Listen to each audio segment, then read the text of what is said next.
What's this? Just second and third-rate resumes, huh? No one from Harvard University, I see. A Harvard University graduate interviewer said while looking at the resumes of job seekers who had come to the interview venue. He continued, You know, I graduated from Harvard University. Get it? Unlike you guys, I'm top-notch. He was boasting about being a Harvard University graduate. It wasn't clear if it was necessary for this interview, but he kept posing questions that seemed as difficult as the entrance exams for Stanford University or Harvard University. The job seekers at the venue were so overwhelmed by the difficulty that they hung their heads, unable to answer. Amidst this, I was answering all the questions. The interviewers seemed to take a dislike to me and started making unreasonable comments. You're pretty cocky, huh? All right, solve this. If you can solve this, you're hired on the spot, and I'll give you $2 million. He was thinking it impossible, with a smug look on his face as he handed over a piece of paper. The printout contained a math question written by hand. Looking at the question on the printout, I murmured just one word. Math, huh? Well, I think it's impossible for someone with your caliber.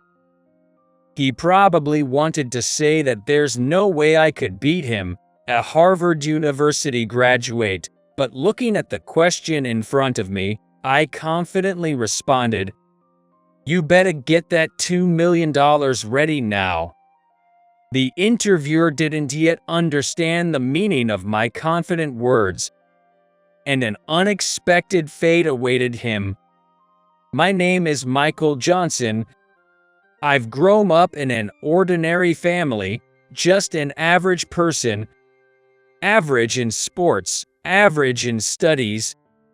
Neither good nor bad. Just average. If you asked my classmates, they'd probably say normal. Everyone considers me average, but in reality, there's one thing I'm truly confident in. That's a strong influence of my upbringing. I'm about to share a bit of that story. My family has run a store since my grandparents' generation. Coming home from kindergarten, it became a routine for me to help out in the store with my grandmother. Having watched my grandmother interact with customers since I was young, I was able to do mental arithmetic by the first grade. That'll be $13.69. Oh, Michael, that's amazing. You can already do such difficult calculations. While saying that, a regular customer pulled out two $10 bills. I took the money with a proud look and gave him the change. Here's $6.31 change. You can even calculate the change. Wait, did you use a calculator just now? No, it's mental math. Hearing that, the regular customer looked surprised. That's impressive. Have you never used a calculator? No, I haven't. My grandparents' store didn't have a cash register because they did all the calculations with an abacus. There wasn't any modern system like you'd find in supermarkets or convenience stores. I learned how to use the abacus and do calculations from my grandmother. You've just started elementary school, right? Yeah, I just entered this year. Well, Michael, you're smart. Grandma, he's going to be promising in the future. My grandparents always praised me, their proud grandson. Initially, I did calculations with the abacus I was taught to use. However, after seeing my grandmother calculate without using an abacus, I wanted to try it myself and asked her to teach me the tricks. It made me happy to be praised, so I helped out in the store every day, and mental arithmetic became fun for me. Even though I said I had learned mental arithmetic at the first grade level, there were still mistakes. I messed up again. It's okay to make mistakes. Let's try it one more time. Even so, my grandparents encouraged me to practice mental arithmetic. They praised me when my answers were correct. Initially, I continued because I was happy to be praised, but gradually, I began to enjoy doing the calculations. The feeling of numbers fitting together in my mind like a puzzle, adding, subtracting, multiplying, and dividing. The fact that there was always an answer was fascinating, and I enjoyed it as if I were playing a game. Before I knew it, doing calculations had become my area of expertise, and it has now become the one thing I am truly confident in. Having an area of expertise in mental arithmetic made me start wondering about many other things. What's up? You've been staring at the sky for a while. Yeah, I was wondering why the sky changes color. You were thinking about something that difficult. My mom was incredibly surprised by my unexpected question. Once something piqued my interest, I wanted to know the answer. Like with calculations, I wanted a clear answer. So, whenever something caught my interest, I would always ask my parents, grandparents, and homeroom teacher. My parents and teachers were happy about my curiosity and gladly taught me. If they could answer right away, they did so on the spot, and if they didn't know, they went as far as to research to teach me. Understanding something I didn't know felt the same as solving a calculation, and I found it fun, becoming more and more engrossed. Collecting knowledge became my hobby, and I was always asking why and how. I was nicknamed Teach Me Kid by those around me, mimicked and teased. But my curiosity never stopped, and by the time I was in 3rd grade, it had powered up even more. As the trivia king, I was respected within the school. The reasons why the sky changes color, why the shape of the moon changes, why rainbows have 7 colors, how clouds are formed, the characteristics of dinosaurs, the ecology of bugs, plants, and flowers, the constellations of the seasons and the myths associated with them. I learned anything and everything that interested me. There was anyone else my age who knew as much about everything as I did. Entering middle school, new subjects sparked my curiosity again. I enjoyed acquiring new knowledge, and the trivia I had accumulated so far somewhat helped, making it feel like the world was expanding. I always liked reading, but upon entering middle school, I enjoyed reading literature with a more sophisticated level of thought. I was particularly drawn to chemistry.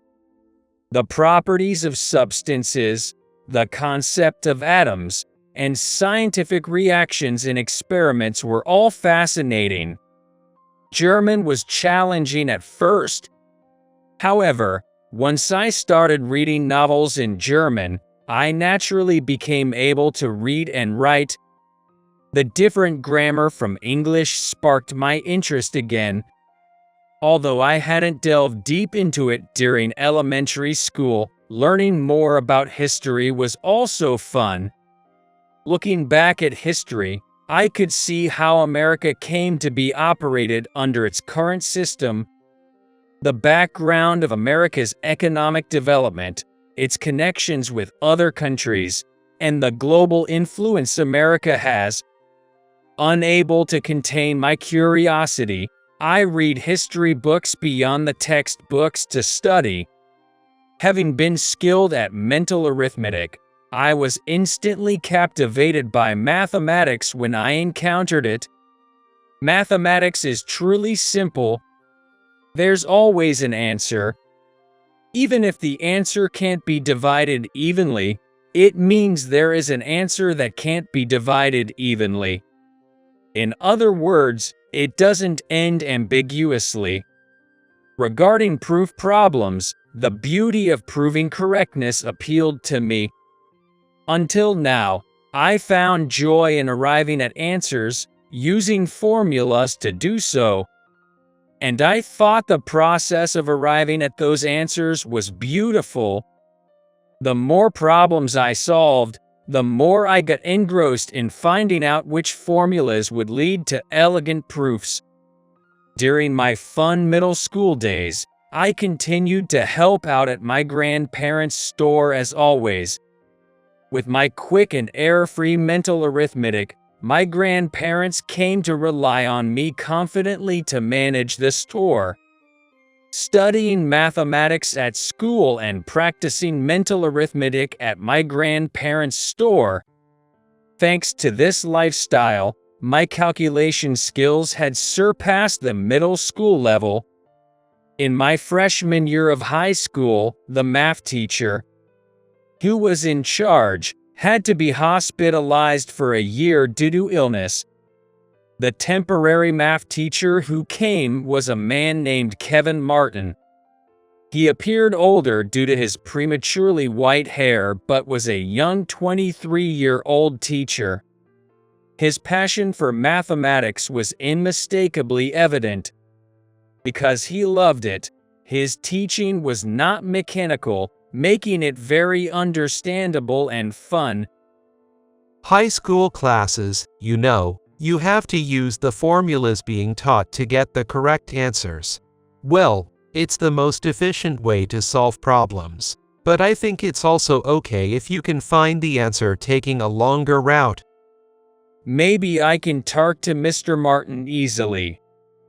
I felt a closeness to Mr. Martin and thought I might ask questions just like before whenever I didn't understand something. Mr. Martin, can I ask you something? I need help with this part.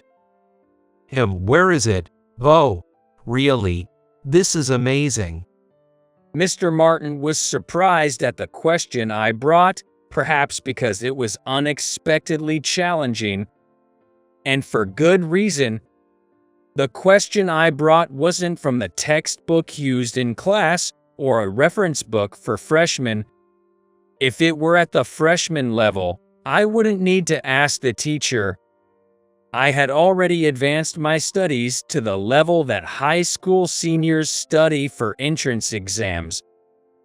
This is free official practice tests, isn't it? Are you studying from this? Mr. Martin looked at the free official practice test with pleasure. This brings back memories. I used to solve tests from free official practice tests too. So, what don't you understand? Mr. Martin seemed to love mathematics. Seeing Mr. Martin's reaction, I felt relieved that my sense of closeness was not misplaced. I became even more immersed in mathematics than before. Mr. Martin taught mathematics in a very fun and understandable way. His slightly different perspective from other teachers overflowed my curiosity. Above all, Mr. Martin looked innocent and joyful when talking about mathematics. From then on, learning mathematics from Mr. Martin became a part of my daily routine. He recommended workbooks to me and even created his own. I thought the questions Mr. Martin made were very beautiful. I couldn't help but enjoy proving them. He also secretly taught me how to solve not covered in class. Mr. Martin made even the formulas and geometric questions I struggled with understandable, making mathematics even more enjoyable and captivating for me. One day, as usual, after school, I went to Mr. Martin, who seemed to be deep in thought. Hesitating to interrupt, I still spoke up. "Mr. Martin, I have something I'd like to learn today too." Michael, right. All right, let's talk about mathematics today too. Mr. Martin always talked about mathematics with enthusiasm. Whether his counterpart was a high school student, he couldn't help but be happy and enjoy talking about mathematics. A pure love for the subject was evident.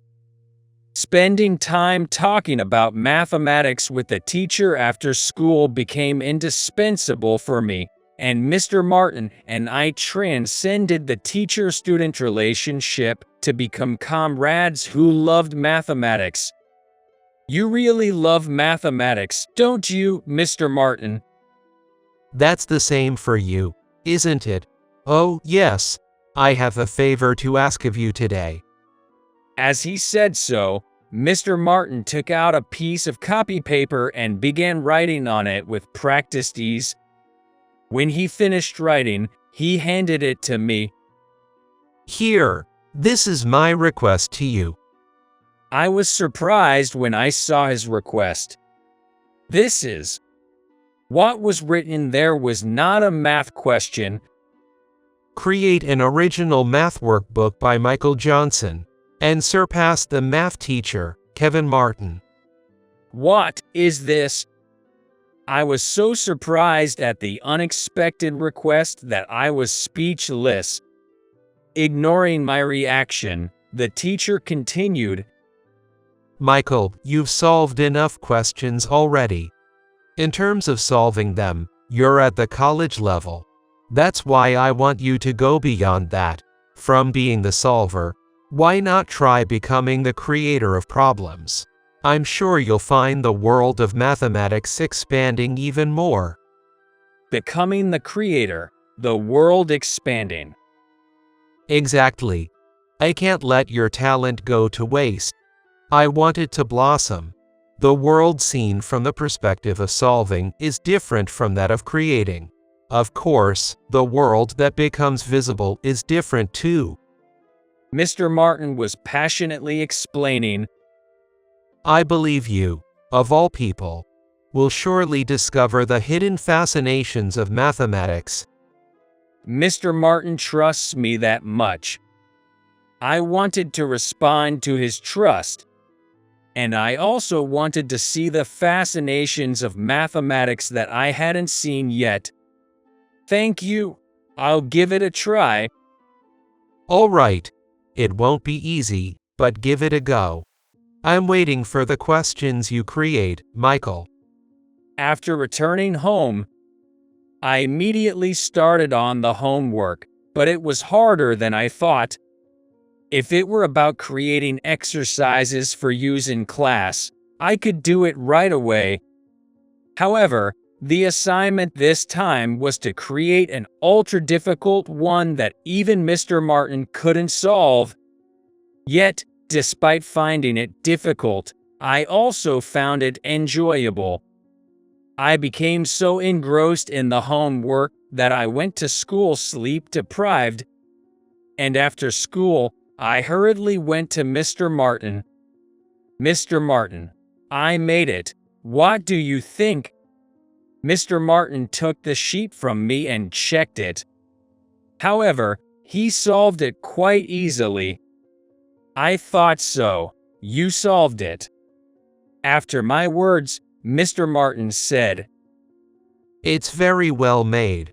It's a very elegant. I can really tell how much you love mathematics. But, you know.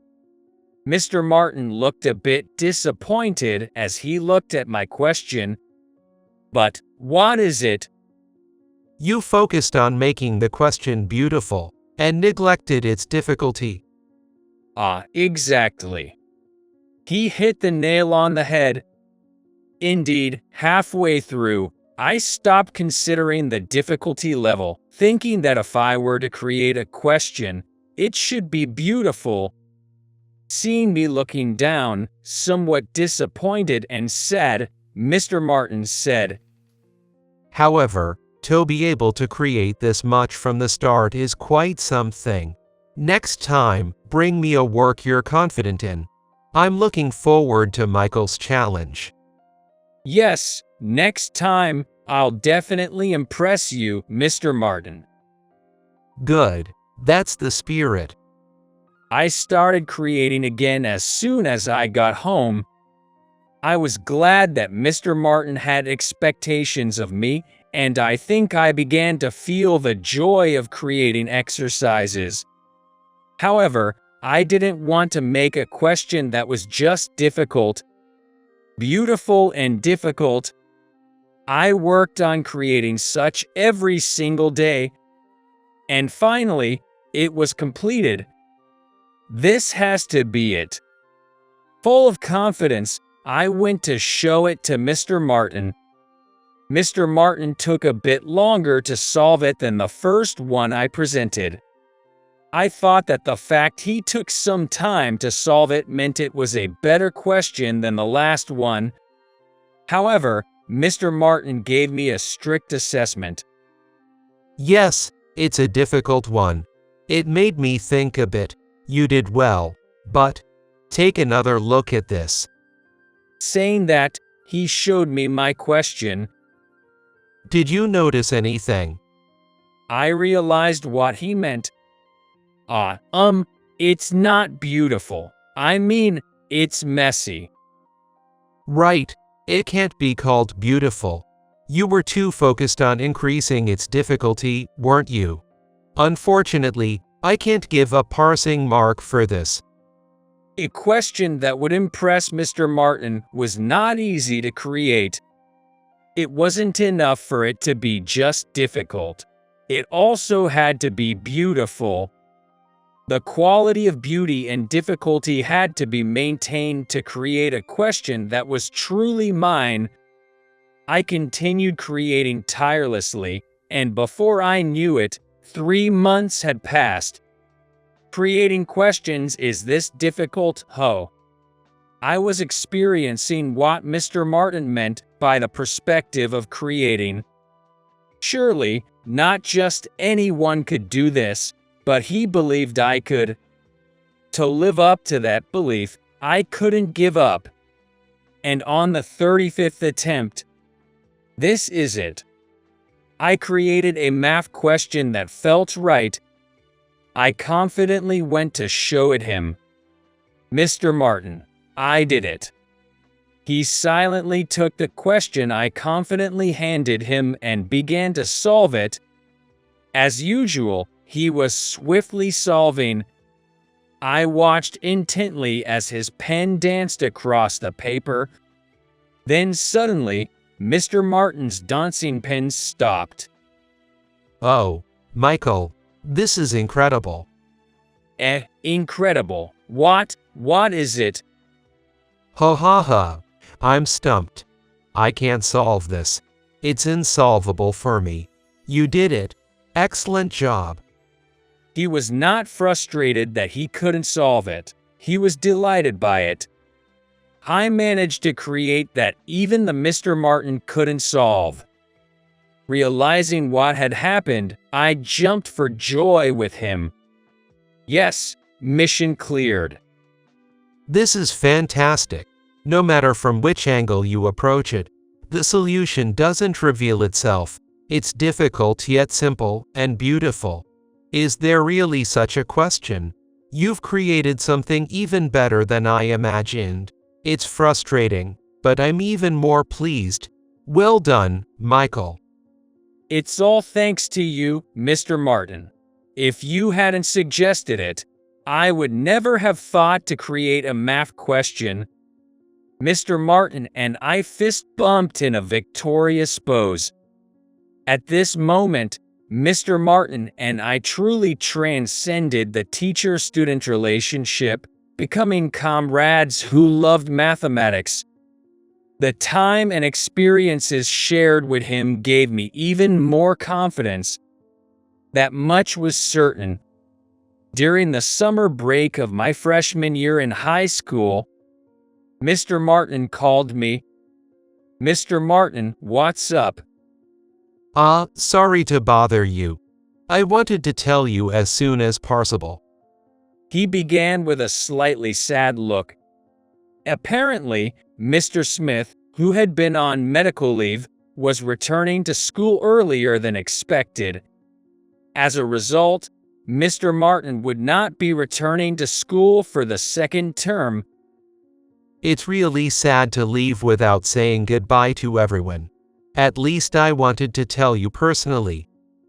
Facing the reality that I had to say goodbye to Mr. Martin was something I didn't want to accept. But it was already a decided matter. There was nothing I could do. I had no choice but to accept it. And there were other trials for me as well. It was decided that my grandparents' store would close. The place that could be called my origin, my grandparents' store. Mr. Martin, you elevated my math skills. Important things were suddenly gone. I felt a fierce sense of loneliness, as if I had lost my place as well. But right after that, there was no time to feel lonely.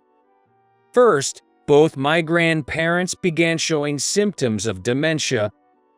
With both of them affected, caring for them at home became difficult for our family. Reluctantly, we had to admit my grandparents into a nursing home.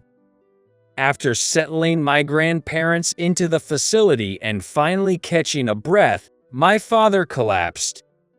He had a pre-existing condition, and his health wasn't great, but it worsened due to the stress of caring for my grandparents. He was admitted to the hospital unconscious. 6 months later, my father passed away. Left behind were just my mother and me. We couldn't sustain our lives as they were.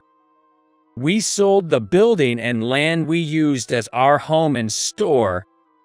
With that money, we rented a cheap apartment and decided to live there, just the two of us. Given our current financial situation, going to university seemed difficult. I decided to get a job instead of pursuing higher education. Mom, I'll work after I graduate. What are you talking about? I've saved enough for your expenses for university. Don't worry, and go to college. My mother said, handing me a bank book in my name. You've always said you wanted to go to university. You worked hard studying for it, right? Thank you, Mom. At least I'll go to a local public university. I'll also do part-time jobs to contribute to our living expenses. From then on, I devoted myself to studying for entrance exams and working part-time jobs. I didn't want to put all the burden on my mother. I worked hard to keep my grades up so I could receive scholarships for university, ensuring that, even if we couldn't afford luxuries, we could have a happy life, supporting each other. Seeing my mother smiling in front of me, I seriously wondered if I should start working immediately, but I couldn't ignore her wish for me to go to university. In the end, I decided to attend the nearest local university from our home. Once I entered university, honestly, all I remember is studying and working part-time. I managed to complete all my credits in 3 years, dedicating the rest of my time to job hunting. This year, as a senior, everyone around me is also putting their full effort into job hunting. I, too, poured my energy into it without falling behind. I checked every company briefing and online session, actively participating. Honestly, I wasn't in a position to choose companies, but I had my non-negotiable conditions. I wanted to ease my mother's burden as much as possible, considering how much she had shouldered for me. I also planned to take on the responsibility for my grandparents' facility fees. I carefully checked not only the salary conditions but also the benefits and made my selections. I positively applied to the companies I had picked out. After applying to about 10 companies, I received an invitation for an interview from one. It's an hour by train from home.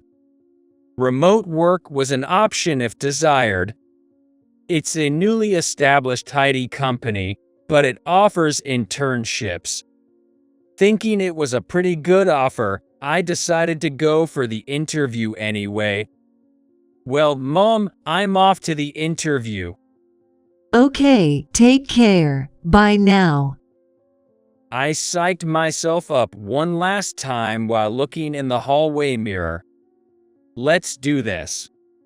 I didn't intend to be nervous, but the unfamiliar dress suit and leather shoes seemed to heighten my anxiety. Looking back, I saw my mother sending me off with a gentle smile. My mother's smile eased my nerves a bit, and at the same time boosted my morale. Upon arriving at the interview venue, I saw a line of job-seeking peers at the reception. I joined the queue, completed the registration, and was then guided to the waiting area. About 10 minutes later, my name was called, and I headed to the room where the interview would be conducted. Entering the interview room, I introduced myself with my university and name.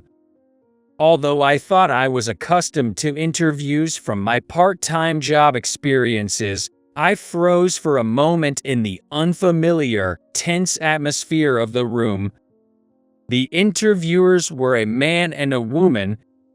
Young-looking, but being interviewers, they must hold positions of responsibility.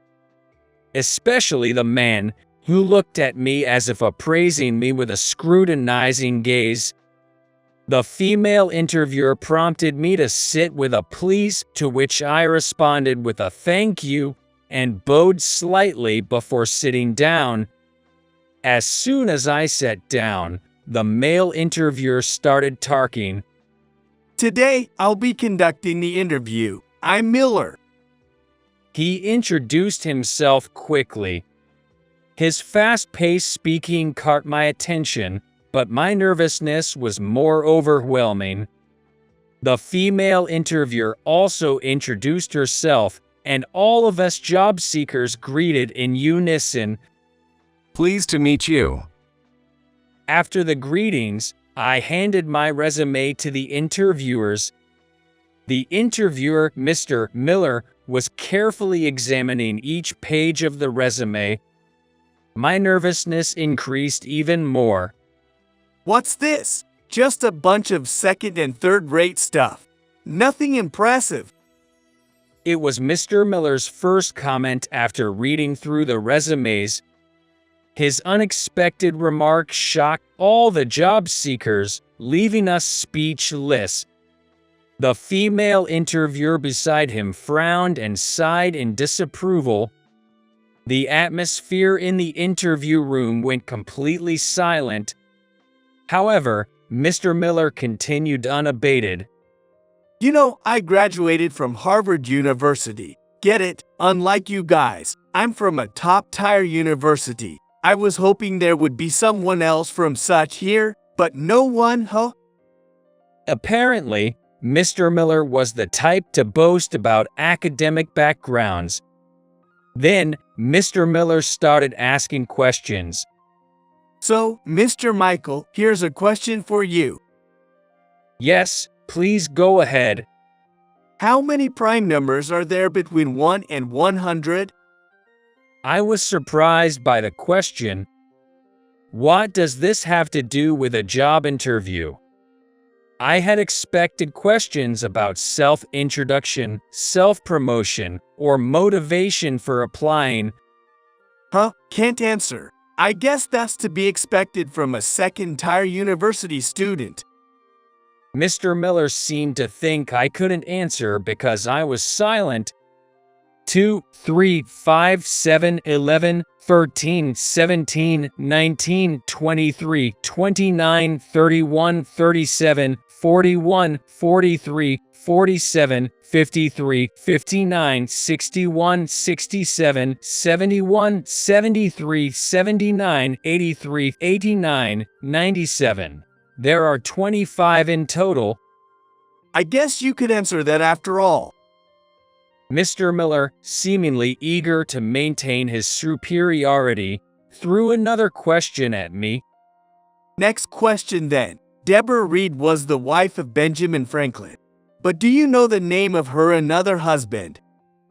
Was he annoyed that I answered the previous math question? This time, he posed a history question. But for me, known as the Trivia King, it was an easy one. It's John Rogers. Mr. Miller clearly showed his frustration on his face. Yet, the questions didn't stop. He kept throwing questions at me that one wouldn't know just from attending classes, but I kept answering them correctly one after another. Mr. Miller seemed unable to contain his frustration any longer, his face turning red. This is just... He mumbled to himself while starting to write something on a notebook. Then, tearing a piece from the notebook, he said, "Solve this. There's no way you can, though." With an irritated tone and a flushed face, he handed me the torn piece of paper. He must have been quite annoyed. It took me a while to read the hastily scribbled question, but when I finally did, I was taken aback. Is this, maybe? Seeing my puzzled look, Mr. Miller smugly said, What's the matter? Can't solve it? Well, that's expected. No way you can, coming from a second-tier university. Mr. Miller, pleased with himself for getting the upper hand, continued, If you solve this, you're hired on the spot. I'll even prepare a $2 million signing bonus for you. Mr. Miller must have thought it was impossible for me to solve. That at my university level, it was absolutely out of question. He must have been certain of it. Indeed, it was a difficult question.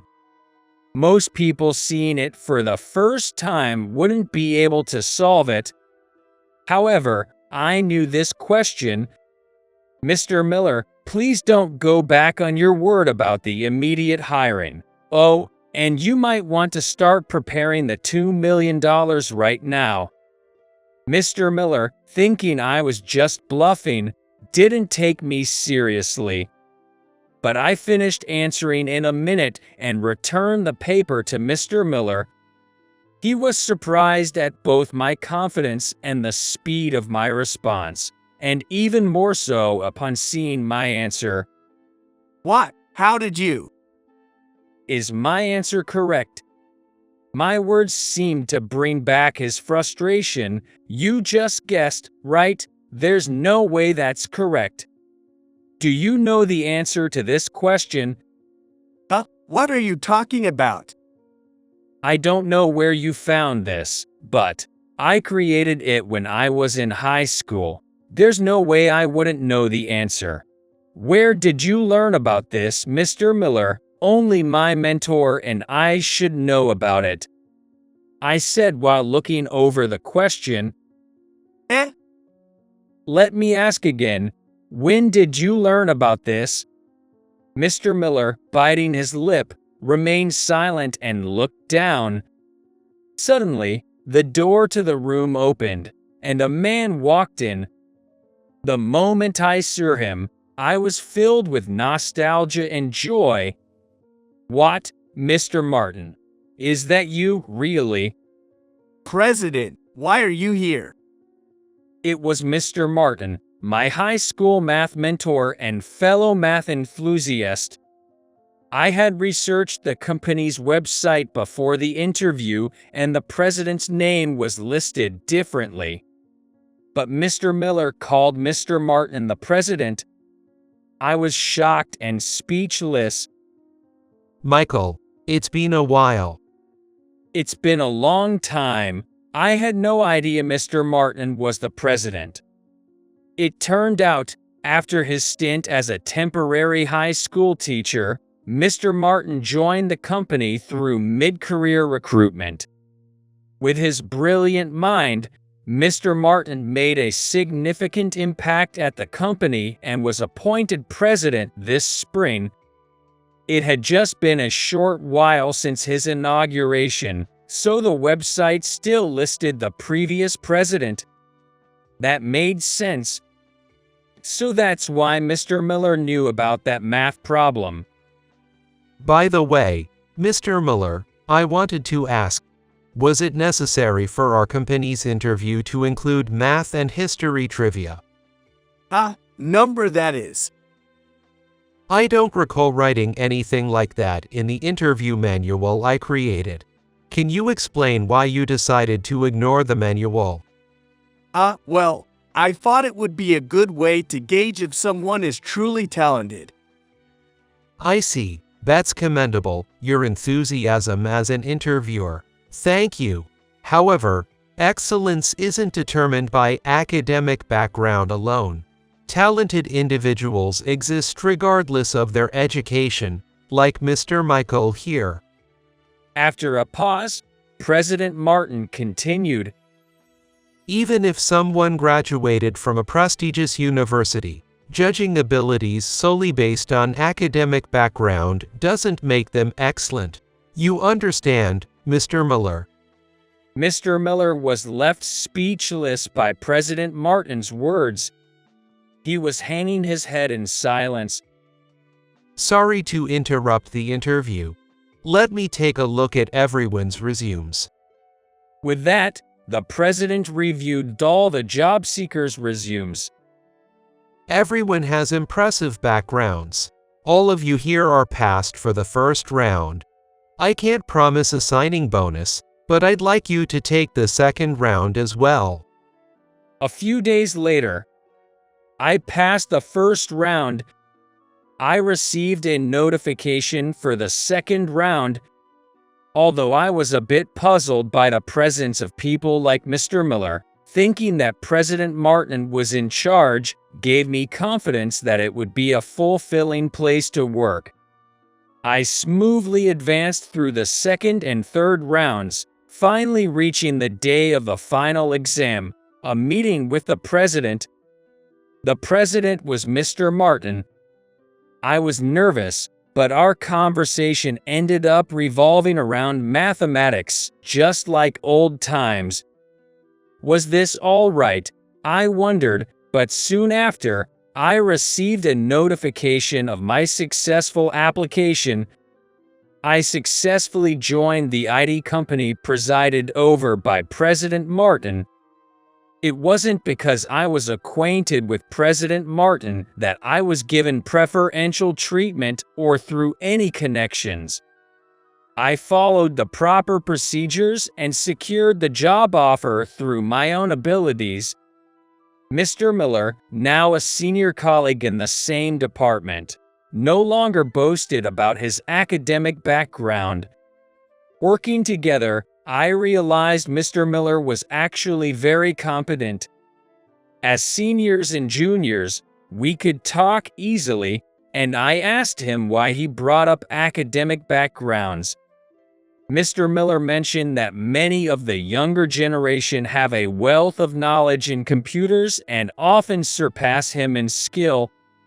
It seems his actions stemmed from a defensive mindset, not wanting to be underestimated by new employees.